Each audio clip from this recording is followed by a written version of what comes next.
Bonjour à tous, merci Vincent et bienvenue dans ce nouvel épisode dédié à la compréhension des opérations d'investissement. Je reçois aujourd'hui une entrepreneure spécialiste des due diligence qui a créé il y a 5 ans son cabinet de conseil financier et juridique. Elle a su se faire une place incontournable dans le paysage français des cabinets de conseil financier indépendants. Raphaël Dornano est avec nous. Bonjour Raphaël. Bonjour Edwina. Je suis ravie de te recevoir aujourd'hui. Donc, tu es fondatrice de Dornano Plus Co, qui est un cabinet de conseil juridique et financier. Qu'est-ce que les due diligence financières et juridiques ? Alors, les due diligence financières, c'est une analyse critique de l'information financière, historique et prévisionnelle d'une cible dans le but de confirmer ou d'infirmer une thèse d'investissement. Plus précisément, l'audit financier, en fait, va te permettre de valider 2 agrégats. D'une part, la valeur d'entreprise, d'autre part, la valeur des titres. La valeur des titres, tout simplement, étant la valeur d'entreprise à laquelle tu rajoutes la trésorerie ou la dette nette selon le caractère négatif. Donc ça, c'est la raison d'être d'une due diligence financière. Chez Dornano & Co, nous intégrons la due diligence financière au sein d'un ensemble plus large, que donc on appelle la due diligence holistique, financière et légale, en partant du principe que pour comprendre réellement un modèle économique et donc de regarder la valeur d'un actif pleinement pour nos clients, on a besoin d'imbriquer ces 2 notions de juridique et de financier. Donc voilà un peu le concept qu'on a créé. Comment vous vous positionnez dans l'écosystème ? Alors aujourd'hui, nous, notre positionnement en un mot, c'est le positionnement auprès des entreprises en croissance. C'est-à-dire qu'on est vraiment là pour aider sur des deals où il y a une notion de croissance qui rentre en jeu. Donc c'est vrai que le terreau de prédilection initial était le secteur du capital risque, parce que c'est dans cet écosystème que naissent et se développent les nouveaux modèles économiques. Et c'est un écosystème qui en fait s'est vraiment élargi au cours des dernières années, notamment en France. Et on a la chance donc d'avoir un secteur de la French Tech extrêmement dynamique aujourd'hui. Et donc aujourd'hui, on intervient donc sur une clientèle de fonds d'investissement et de corporate qui vont investir dans ces actifs en croissance et qui, grâce à l'approche holistique, ont une vision complète et vraiment 360 de l'actif dans lequel ils investissent. C'est quoi le vrai challenge d'un auditeur ? Alors, je dirais que le challenge d'un auditeur, il est de 2 ordres. D'abord, poser les bonnes questions. Deuxièmement, délivrer les bonnes analyses. Bon, donc pour poser les bonnes questions, on en revient encore à l'approche holistique. L'idée, c'est qu'on ne peut poser les bonnes questions que si on a réellement compris le sous-jacent. Et quand on est sur des sous-jacents disruptifs et sur des modèles économiques nouveaux pour lesquels il n'y a pas la moindre prédictibilité du flux de cash, parce qu'on est sur des modèles qui n'existaient pas il y a 1 an ou 2, donc qu'il faut complètement appréhender from scratch. Là, la capacité de se poser les bonnes questions est clé, et donc l'approche holistique le permet. Mais une fois qu'on a posé les bonnes questions, ce n'est pas fini. L'enjeu ensuite, c'est d'être capable d'apporter les bonnes réponses avec une matière première qui est par définition très inégale. Et donc nous, on a vraiment mis en œuvre une méthodologie d'analyse par verticale, juridique et financière, qui fait que pour chacune des verticales de la tech, pour chacune, on l'a fait sur 10 pour l'instant, ce qui est déjà très bien, on va continuer à le déployer dans les prochaines années, mais aujourd'hui on en a 10. On a par exemple, quand on va auditer une société dans le domaine du software as a service, on se pose des questions, par exemple, quel est le modèle de vente, quel est le modèle marketing, quel est le modèle de pricing, qui sont des questions structurantes qui permettent d'appréhender, qui permettent de réellement comprendre l'actif avec les spécificités d'un modèle SaaS. Vous créez une sorte de grille de lecture. Complètement. Justement, ça m'apporte à une question.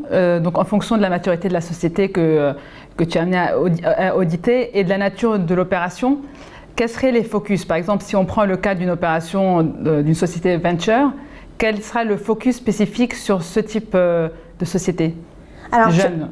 Tu as tout à fait raison, à mon sens, d'introduire cette distinction qui vraiment mérite d'être introduite, parce qu'en effet, la manière dont on analyse une société dans le venture n'est pas du tout la même que celle d'une société en LBO ou d'une société dans une opération de fusion-acquisition classique. Et même, j'introduirais au sein du venture une double distinction selon qu'on est en early stage, donc des séries A, éventuellement des séries B, ou en late stage, voire en growth, c'est-à-dire des sociétés qui là sont dans une dynamique de croissance plus forte et qui ont franchi un certain nombre d'étapes dans leur développement. On arrive au capital développement du coup Même avant le capital développement, vraiment ce qu'on va appeler des séries B, C, D, voire F, G, H, ça existe, des tiers collectifs par exemple, c'était une série G ou un petit peu plus, donc il y en a beaucoup. En fait, quand tu vas regarder une série par exemple early stage, donc au début, donc lors du premier round d'investissement. Tu vas chercher à valider la cap table, donc la titularité des actions. Tu vas chercher à valider ce qu'on appelle l'attraction commerciale.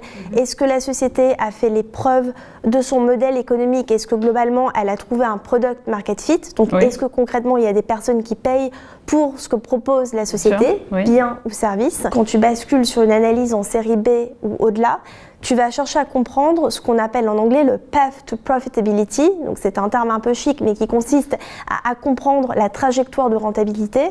Et là, tu vas te poser la question de dans quelle mesure la société est capable de scaler son modèle et donc de déployer à plus grande échelle un modèle de croissance dont elle a fait la preuve en série A. Dans une opération de LBO, tu vas chercher à valider 2 points essentiels parmi d'autres. Ça va être ce qu'on appelle la quality of earnings et donc la quality of net debt. Donc en fait, dans un mécanisme de LBO, le mécanisme du LBO lui-même, c'est d'endetter la société. Donc tu vas chercher à appréhender dans quelle mesure est-ce que la société, ou le groupe, quand je dis la société c'est le groupe, va dégager des cash flows prédictible, parce que tu vas vouloir faire ton calcul, voir un peu le degré d'endettement que tu peux mettre et donc te poser la question de est-ce que la société va pouvoir rembourser la dette que je lui mets pour mettre en œuvre le mécanisme. Raphaël, où s'arrête la responsabilité de l'auditeur, du coup, entre l'objectivité lorsqu'il rend son rapport et l'impact sur la prise de décision de son client?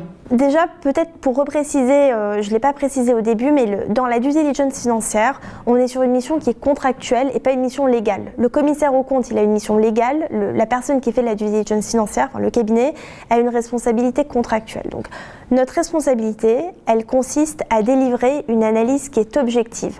Et encore une fois, pourquoi j'ai choisi, malgré tant de difficultés au début à imposer un double modèle juridique et financier, c'est parce que j'étais intimement convaincue que cette objectivité était uniquement permise par le double regard juridique et financier. Le rôle de l'auditeur, c'est de faire ressortir l'analyse et de contextualiser pour dire dans ce cas, ce point, c'est un vrai deal breaker, donc il ne faut pas faire la transaction.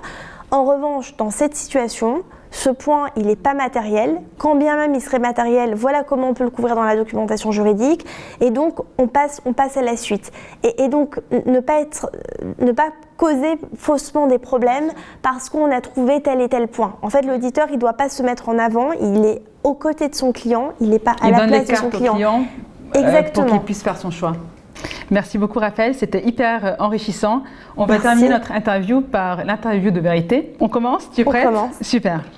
Pour une mission, tu préfères avoir beaucoup de temps ou beaucoup d'informations? Beaucoup d'informations.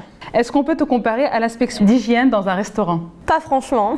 Quelle est la phrase type d'un directeur financier qui cache quelque chose sous le tapis? Je n'ai pas l'information, vous m'en demandez trop ou par rapport à la taille de ma société, vous ne pensez tout de même pas que j'ai ces informations. Comment annoncer une mauvaise nouvelle à un client alors que ce client est hyper emballé par faire une opération? Je pense qu'il n'y a pas une annonce choc à un moment donné, il y a une phase de préparation assez subtile qui consiste à faire remonter l'information plusieurs étapes et de sorte à le préparer aux conclusions. Mais surtout pas de faire ce qu'on appelle la black box, c'est-à-dire de lui dire le jour où on rend le rapport, en fait il y a un problème.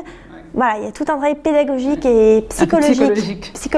Si tu es inspecteur, tu serais plutôt Sherlock Holmes ou Hercule Poirot? Je dirais Sherlock Holmes. Merci beaucoup Raphaël pour l'interview, c'était vraiment hyper sympa. Merci de ton temps.